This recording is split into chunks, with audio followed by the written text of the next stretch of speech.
This is Leicester Till I Die TV. Watch and subscribe on YouTube and listen on your podcast platform. Hi everybody, Jerry Taggart here. Now be sure to watch Chris and Leicester Till I Die TV by subscribing on YouTube and following them on social media for all the latest Leicester City news and information. Come on you foxes! Strap yourself in, because we're set up, switched on and ready to go.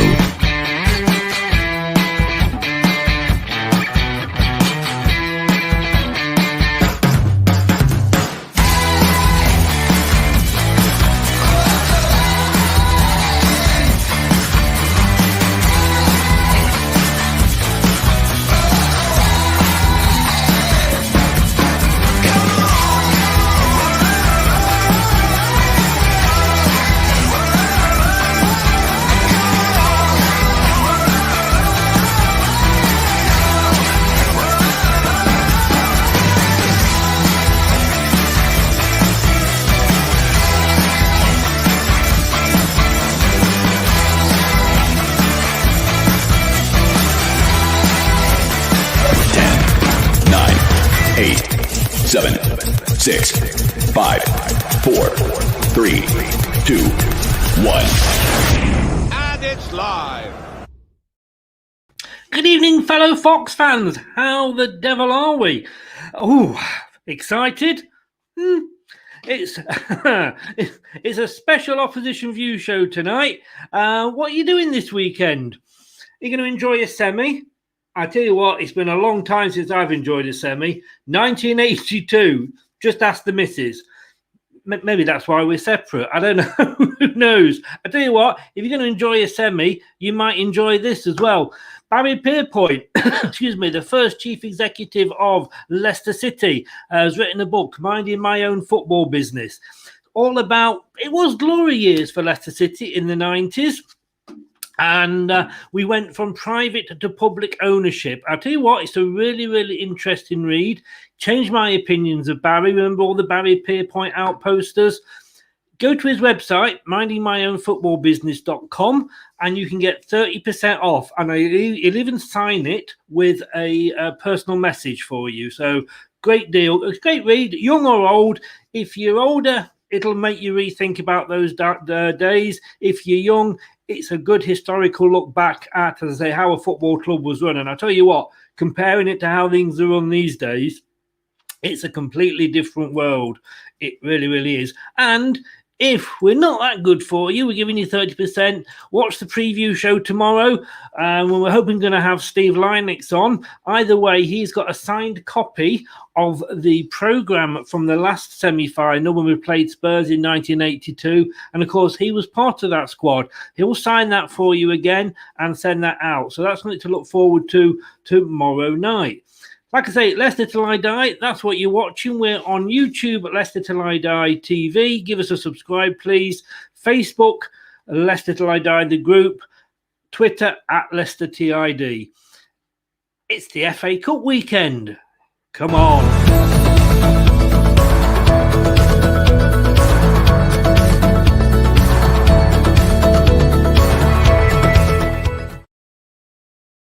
It is. We've got Southampton. And I'm going to welcome in Mike from Southampton fansite at Match Vlogs. It's a great site. Give it a check out. I was even watching him during the Southampton Bournemouth quarter-final. I've got to admit, though, I was cheering on Bournemouth. Do you remember that, Mike? Good evening. Good evening. Good evening. You were cheering on Bournemouth? Well, I live in Poole, just outside Bournemouth. Oh, the posh end of Bournemouth Poole.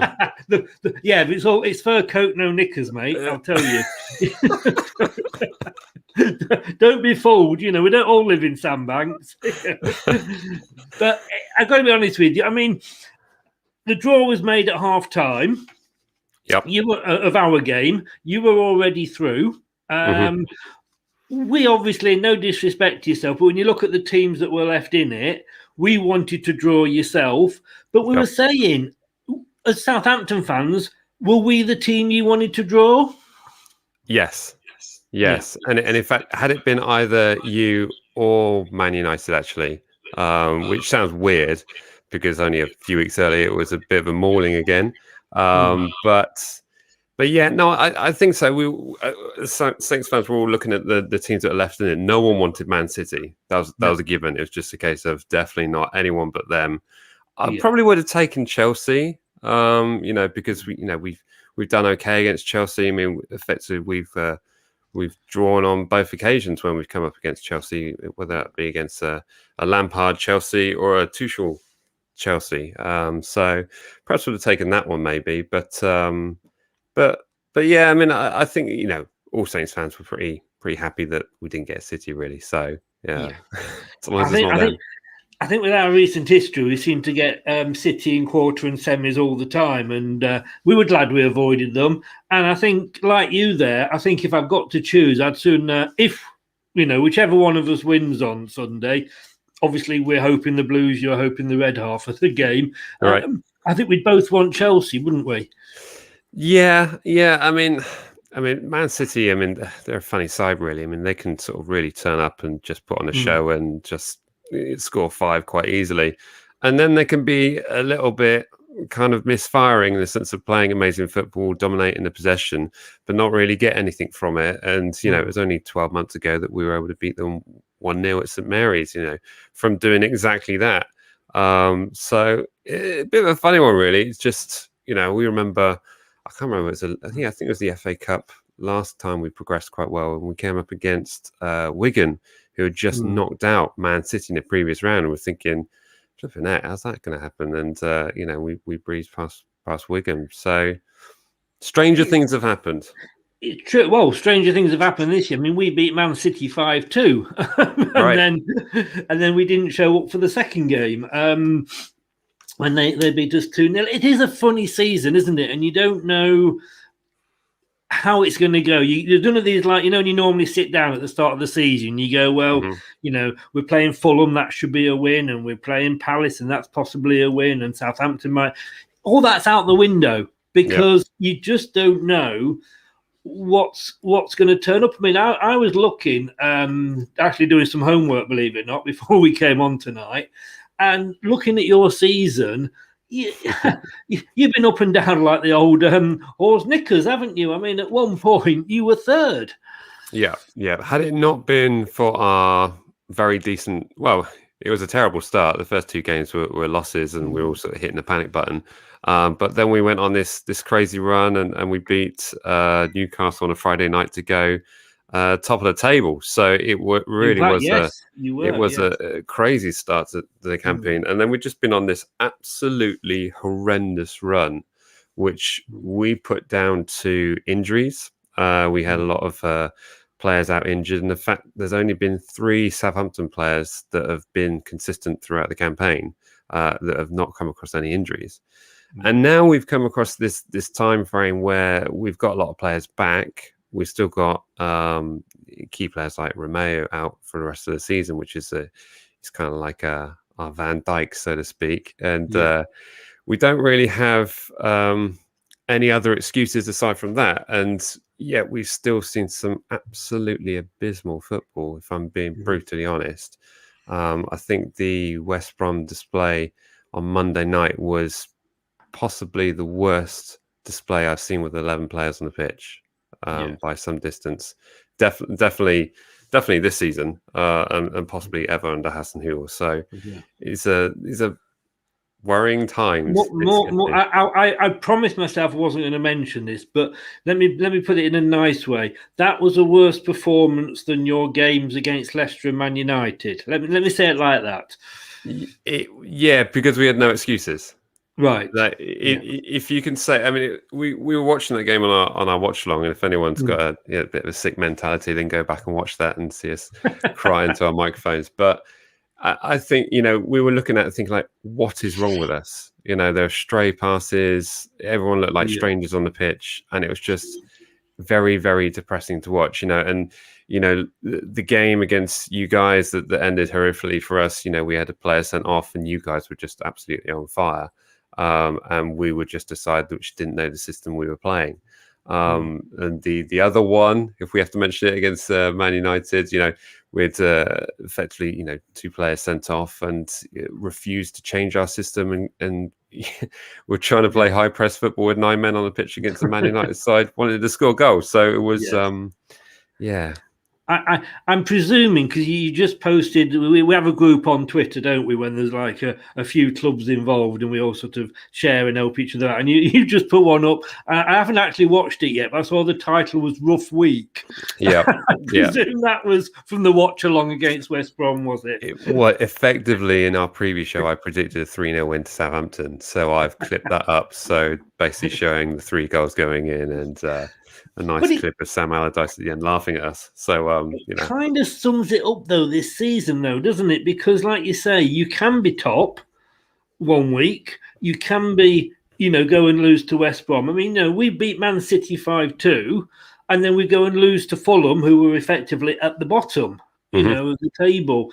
And we always say this about, I know I've said this about Leicester all season. I don't know whether you say the same about Southampton, but I never know which Leicester is going to turn up. And that's the problem. I mean, if the Leicester turn up on Sunday that played Man United in the quarterfinal, I honestly think, we will beat you. But if the Leicester turn up that scraped past Brighton in the previous round, you're probably going to beat us. Right. Yeah, it's going to be a bit of a mixture, really, depending on what's going to happen. I mean, I don't think, we learned anything from our previous game against West Brom. I mean, for the most part, it kind of terrified us to think, like, what's going to happen. And but a lot of us were thinking, well, is our attention on Sunday evening? Is the players' heads been turned by that? Are they thinking about keeping fit and well for that one? And you look at you boys played, was it West Ham, and came with a loss there. But had it been not for West Ham scoring 3 goals, maybe you could have got something out of that game. So bit of a strange one, really. But don't start me on that, because we had a couple of players out, which I will come on to in a moment on that, and ask you as a fan of an opposing club your views on it. But yes, I mean we came back at the end, as is West Ham's way. They seem to take a 3-0 lead, then nearly throw it away at the end. Pull the plug out. Yeah. Yes, exactly. And I didn't actually realise you were playing, but when I checked the score and saw that West Brom had beaten you 3-0, and I've got no particular likings either way for West Brom. I have for Sam Allardyce, and all I'll say is I hope he goes down. But that, and to be honest with you, I think in a way I hope West Brom do, and I've nothing against West Brom, but I just think they'd made the change too quickly. They never gave Bilic time. But seeing you lose that, had you won that, I think you'd have had a bit of a psychological advantage, because you were going in on the back of a win and we weren't. So we're both going in on the back of a loss, and it could be the most boring 0-0 and penalties we've ever watched. Well, let's hope it's not that. But no, in fact, the second before West Brom getting their 3rd goal, I'm chatting away to Jack, but basically saying that this is the biggest bluff, the long con that we're playing on Brendan Rodgers. He's going to be watching this and thinking, nothing to worry about, boys. We'll play the B team and focus on the league. This is done and dusted. And literally the seconds as I'm saying that, there's a through ball and West Brom scored their 3rd. So, but it's a really weird one. I mean, but like you said earlier, Fulham going away to you guys and winning 2-0 and doing all those kinds of things. Mad things happen at this stage of the league. And, we just see strange results. I mean, that game that West Brom played against Chelsea was a fantastic game for the neutral to watch. My next door neighbour's a Chelsea fan, so I could hear him screaming in his back garden. But I think that one kind of sort of, we were looking at thinking like, West Brom going to be on fire, okay, they're playing against 10-man Chelsea. But again, I see similarities with Tuchel's kind of like, he's not changing his system. He's just sticking with what he does. There's a lot of similarities with Ralph in that regard. So I think West Brom's tails were up and ours were down, which is kind of a bit weird, really. But there we go. But I think the last few games we've played, we've not played great. Even that game we lost, it beat Burnley, came back from a 2-0 down to win 3-2. We started that game horrendously bad. Like the first 30 minutes, we're all over the place, looking like complete strangers, not being able to complete any passes, and just looked an utter mess. I know. I'd say it is such a waste. I mean, injuries haven't helped, as you've said, and I always used to say years ago that used to pee me off when you'd have these big clubs come along and go like, oh, we've got all these injuries, and you think like, oh, come on, your second team's better than our first team, right? A bit more of an even pitch, level playing field now because there's a lot of money in the Premier League, even for sort of the clubs at the other end, but it has been bad. At one point we had 4 players out of our back 5 that were out. Christian Fuchs, who hadn't played for sort of more than 3 games in 3 seasons, played 9 on the trot. It was like, but every club's the same, isn't it? And I think that's because we only had a short, turnaround between seasons. But for me, everybody's suffering with injuries this year. It annoyed me that we still played the internationals. I honestly think, they should just be forgotten now until COVID is totally okay. Agreed. Yep. Yeah. You answered my question there. You agreed with me. 100%. But having said that, we kind of needed the break. And I think a lot of clubs needed the break to, because we had players come back from injury, and it helped us recover a little bit. So in a weird way, I completely disagree with it, but in the same respect, I was like, actually, this has done us a favour. And as normally is the case during the league campaign, you get those international breaks and players who are off injured, get back a few games earlier because of it. So swings around a bit. That said, though, it didn't do us any favours because we lost Soyuncu, who had to stay in Turkey because he tested positive. Right. And that's the side that pees me off. We then were playing a back 3 with a Marty, and bless him, it's not his best position. And of course, you had some of our better players, shall we say, a couple of them decided to go to a party. I mean, you've obviously seen that in the news. What's your I did a whole show on it on Monday night. We were totally and utterly peed off, and we're fans, and I think had we beaten West Ham, nothing would have been said. It was they were doing that, they were naughty. But of course, we're all blaming them for the loss. On the outside looking in, what would you do if that had been Southampton fans? How would you be feeling? If there had been someone to play, I would have had no sympathies for them whatsoever. And I think, during these times, this horrific pandemic that we're all living through, footballers are getting a bit of a high life in my regards. They're going to celebrate and hug each other, and we can even hug our mum and dad at the moment. So, any kind of breach of COVID regulations, and, let's face it, it's not exactly a hard time for them to do the job that they love doing and just sit inside their mansions and their nice apartments and play their PS5 for a bit of kill time. So no sympathies whatsoever. It just baffles me that these players think they can just get away with it. I mean, we live in a day with Twitter and everything else that goes with it, and they think they can get away with it. It's just like, and the sad thing for those players, I think James Maddison maybe squandered his chance of going to the Euros and all this stuff like that goes with it. And how stupid can you be? I won't be sorry if he has, to be honest with you. A, because obviously he's not going to get injured. He's going to be fitter for us next season. But B, it will serve him right, Right. And these are players that hid from the manager when he found out about the party. I mean, these are grown adults, and you've got Maddison. This is what gets me about players these days: is you've got Maddison, who was very clever when he did his goal celebration. After they'd agreed not to do a goal celebration, and it was the distanced handshake and all that. And that's the same guy that's going to a party and hiding in a cupboard in case he's found. It's stuff like that I think winds up everyone, and especially where tensions are so high in this situation. It's was it the case that Brendan Rodgers showed up at someone's house party or something like that, or is it? Well, the full details aren't out there, it's all sort of one paper says this, one thing paper says that.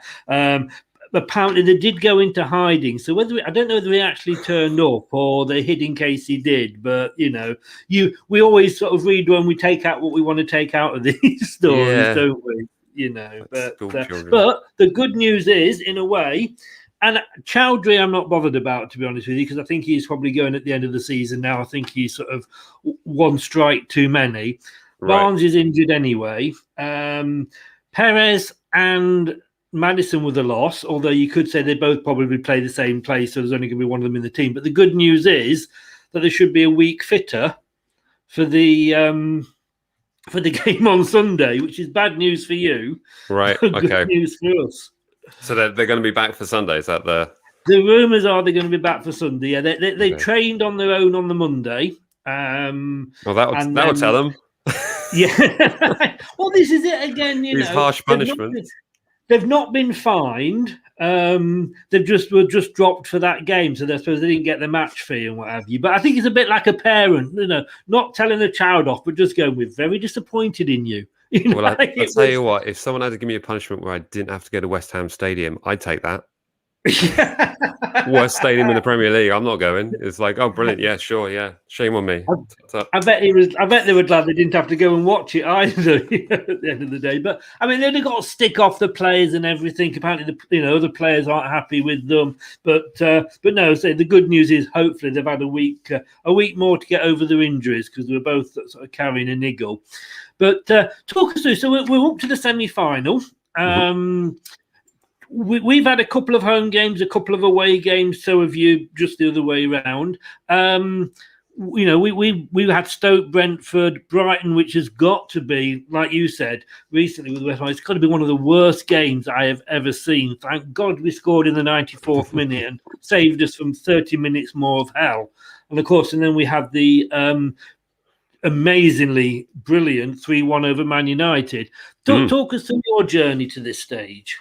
Yes, it's through us, really. I mean, the third round, I think, was probably our most relaxed time. I mean, I think I did a watch along and we were talking about various other topics. That one felt a little too overly relaxed for us, but very, very simple 2-0 win. We play a lot of B-side players, and so that was pretty formidable. And then the big one really was the next round against Arsenal. I remember going to watch FA Cup tie. And we lost like 5-0 at home because Claude Puel decided to play a weakened side to focus on goodness knows what else. Don't say those two words. Yeah, well, equally to us both, I think, in that regard. But yes. And on that occasion, I think Theo Walcott also scored 2 goals, which made it even worse for us, really. But so to win that one 1-0, what surprised us and was really kind of like, well, if we can beat the current holders of the FA Cup, then anything's possible. And a few days later in the league, they beat us in the league. So bit of an odd one that. The one against Wolves again. When we played them in the league, I think that game ended in a 1-1 draw. So again, tough place to go. But we were able to get a 2-0 win. There's always going to be talks of these clubs sort of focusing on their league position and not taking the FA Cup seriously. But I didn't think there was any of that regard there. And then the fixture at Bournemouth for the quarterfinals. Obviously, a lot of Saints fans absolutely love getting what they were describing as a championship side in the quarterfinals. But I would argue that Bournemouth have carried a lot of their existing Premier League players with the view to then get back up to the Premier League. So they still have a lot of their elite players, which they were pushing forward. To obviously focus on the league, I think, and they had a lot of players out also injured or suspended, so slightly weakened side, and it was kind of a bit of a. It started off pretty shaky, if I'm being honest with you, but once we got that first goal, it felt quite comfortable and ended up being a 3-0 win, and here we are. So I think any team that sort of is in their first season after going down can never be taken lightly. Like you say, because they've still got, they sold a couple, but they've still got the basis of the squad. And they've not been a bad team, in fairness, Bournemouth. I know, obviously, South Coast rivalry for you, but good for me. And I was sad to see them go down because that was a home game for me. Of course, right. Yeah. Yeah. But are you surprised where you are? You know, the fact that you've got this far with the sort of season that you've had? Yes and no. But effectively, pretty much after that Wolves game, it's all we had to play for. Like even around that time, it's just a case of okay, the wheels are well and truly come off the bus in the league. You know, earlier in the campaign, we were thinking Europa League is a serious thought here. You know, we were top of the table back in November. Yeah. Everyone's thinking that the sky's the limit, but really at that stage, it was a case of we're focusing on the FA Cup. This is something that is at the forefront, and of course, whoever wins on, I mean, you guys are going to be guaranteed European football. But for us, you've got more confidence in us than we have. of some degree, whether you're playing on a Tuesday, Wednesday, or a Thursday night. It's but for us in that regard, I mean, we've always wanted Hasenhüttl to have European football, and I think that's obviously on his mind as well. So that being a big cherry on the cake here, should we progress into the final regardless of the result, whatever happens, really. So yeah, this is what's worrying from us as Leicester fans, because we look at Southampton, and this is your season in 90 minutes, really, because you're not going to go down. Let's be honest with you. And I know form's been up and down, but there's certainly 3, if not 4, worse teams than you down there. So you're not going to go down. I'm pretty sure of that. So this is it literally your season where, we're still playing on 2 fronts. We've got to think like Liverpool are out of the Europe now, so they can concentrate on the league. That's not guaranteed. The West Ham games, I mean, there's a point between us and West Ham, then between them and Chelsea, there's a point, and then only 2 points to Liverpool. Right. And after last season and the way that we blew it, we're not confident. But you're going to go out all guns blazing, I would have thought. Yeah, absolutely. And I think also it's a lot falls on Ralph for this as well, because if we don't get what we want on Sunday evening, and then we lose the following league game against Tottenham and the following league game against you guys in the league, a lot of people and a lot of questions are going to be asked of Hasenhüttl. And, we, like most Liverpool fans, have stood by Klopp for the whole of the season, despite the horrific results. 95% of the fans were on board with Hasenhüttl, after that horrific result at Old Trafford. But it's starting to drop. And, when you look at the systems and the attractive football, but when you look at the amount of goals we conceded in 2021 alone, questions are going to be asked. So really, it's all on Sunday. So it's do or die for our campaign. But also, any football pundit will know when they're looking at the momentum of the season, however you end this season, it gives you an idea of what you're going to start next season. And do you then invest in the manager over the summer to do the same mentality, the same strategy with what he's got at the moment, with a purse to spend in the summer? So big questions are going to be asked. Should we not get anything? So testing times. I take it Fuel's Music knows you better than he knows me, because he says, "Where's the good-looking one from Matchday Vlogs?" that is Jack himself. That is Jack. That is Jack. Yeah. I take it Jack thinks that he's the good-looking one. Is he's definitely the good-looking one. Yeah, he's the eye candy of the show. That's for sure. Well, I'm still trying to. Don't tell any of me fellow presenters, but I'm still looking for the eye candy to help us out on here. Andy Medhurst says here he's worried about Nathan Redmond. So are we most of the time. Paul Reynolds, do you think that if the fans were both clubs were allowed, it would change the outcome? I don't know. I mean, I watched last night a bit of the Liverpool-Madrid game, and, they were talking about whether they would do another Barcelona and have the amazing comeback and what have you. Mm-hmm. It does change. I think if it was a home game, let's say we were playing at Southampton or at Leicester and the fans were in, it would make a difference. But it's a neutral venue. It should be split 50-50, your guys and our guys. So I don't know whether it would make an overall difference. Do you?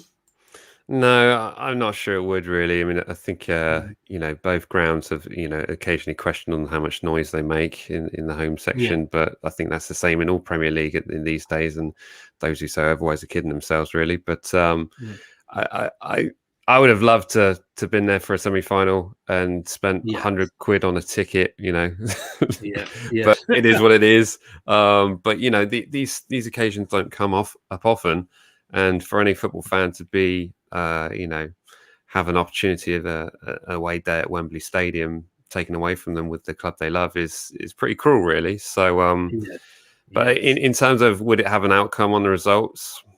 I don't know. I think No.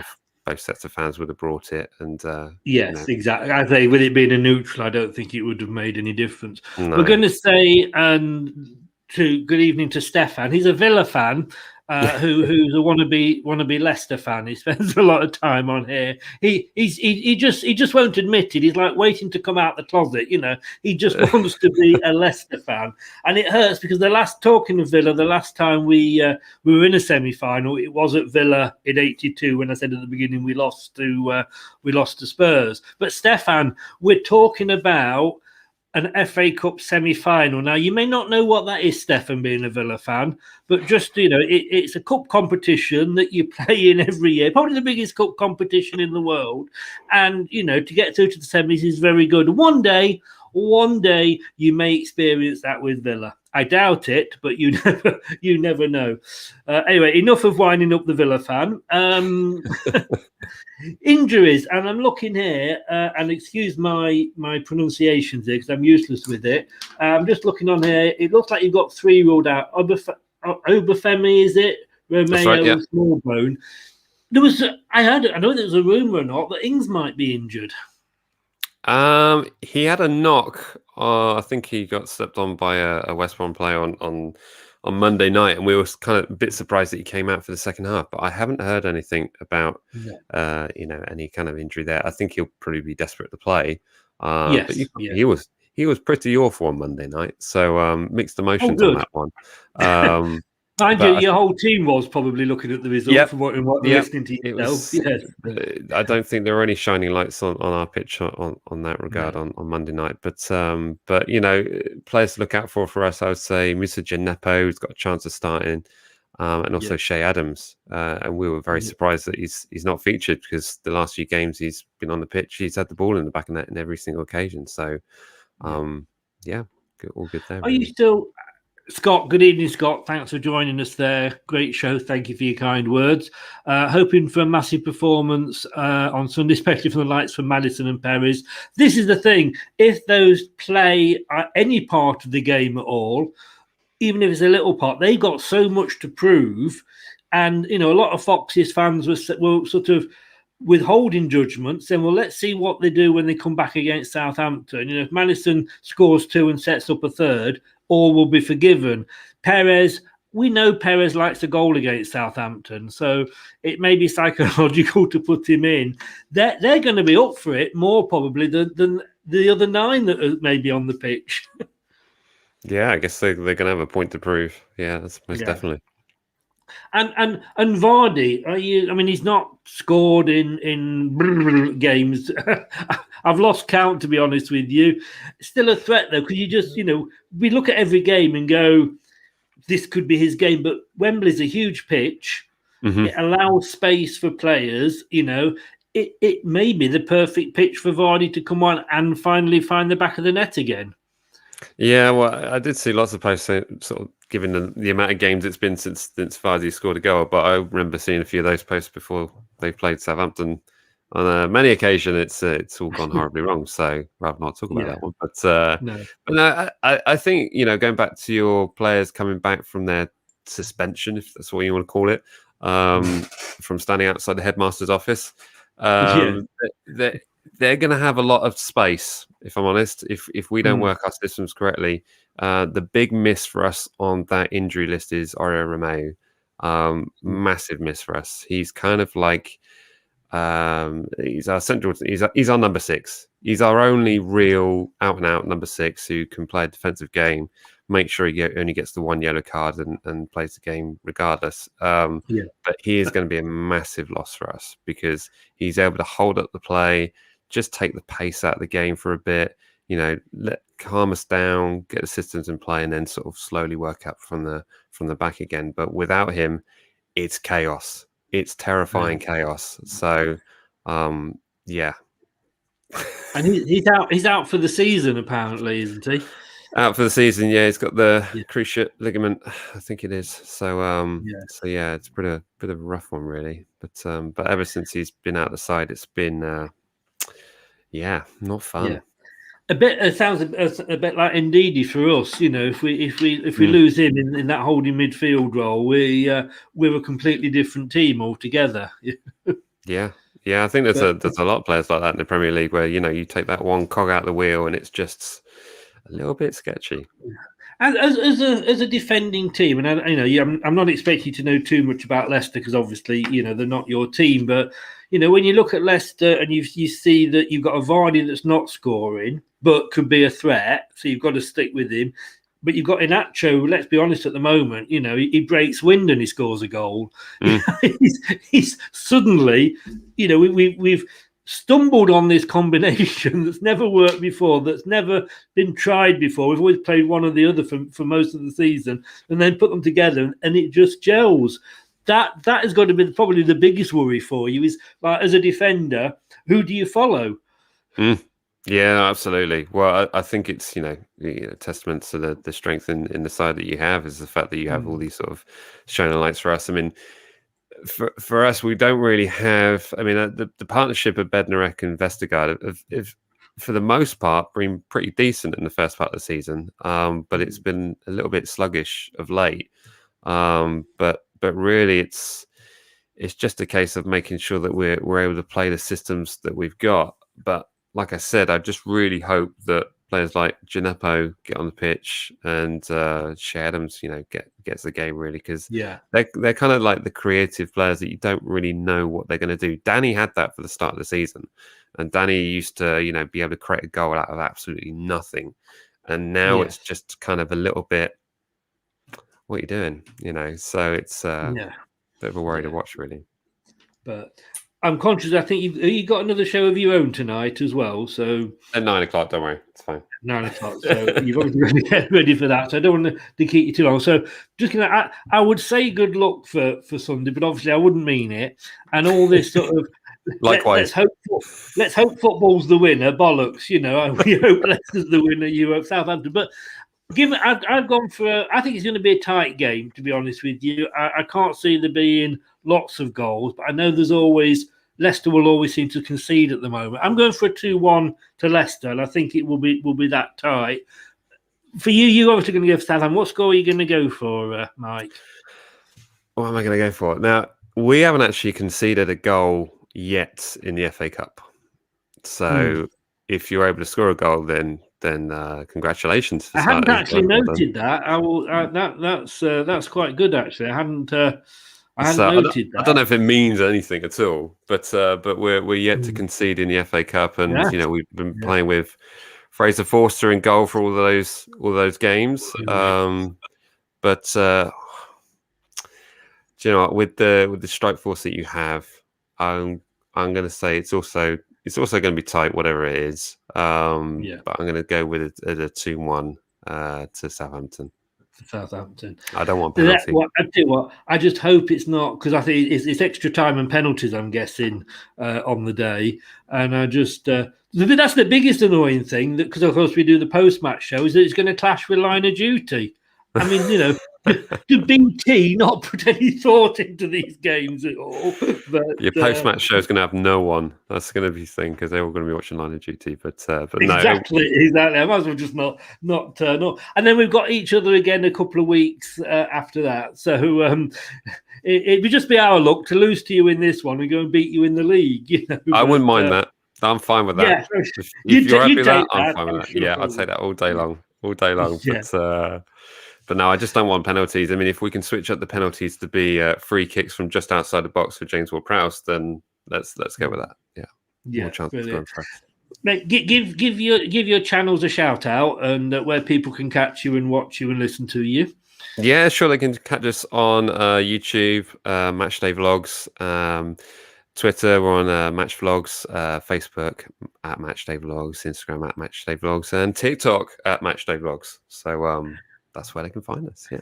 You do a TikTok. I haven't gone down that way yet. I'm trying to avoid TikTok. It's a bit of a sketchy one, but we've had a few successes on there. One of our videos got like 1.3 million views, so I'm kind of sort of sucked into the world of silliness, really. But they love fan channel stuff, so.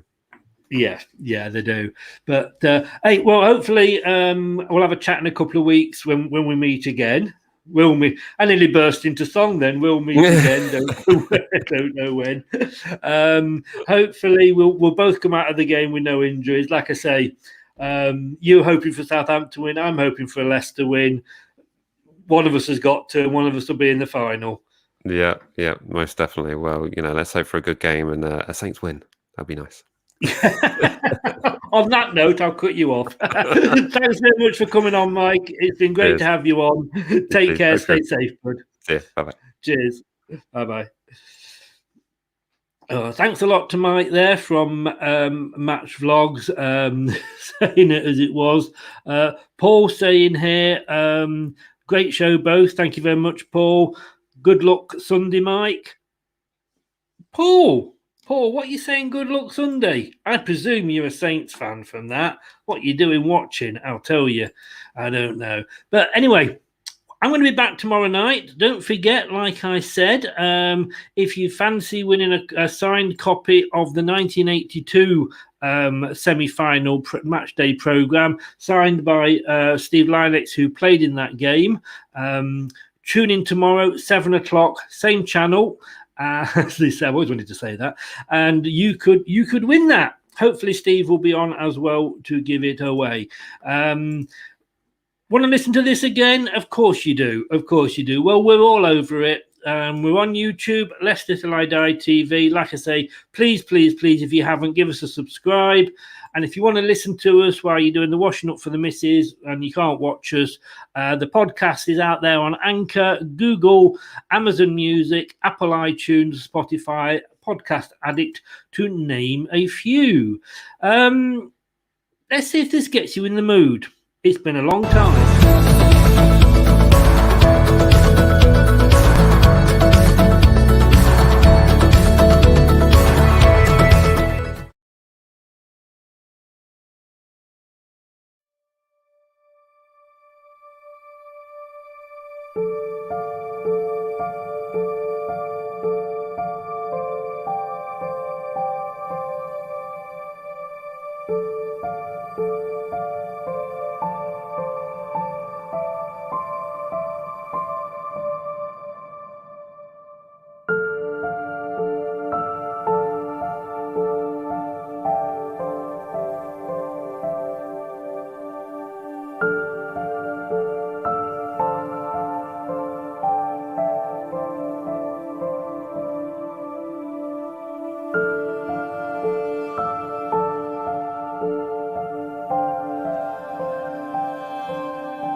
6:30 Sunday.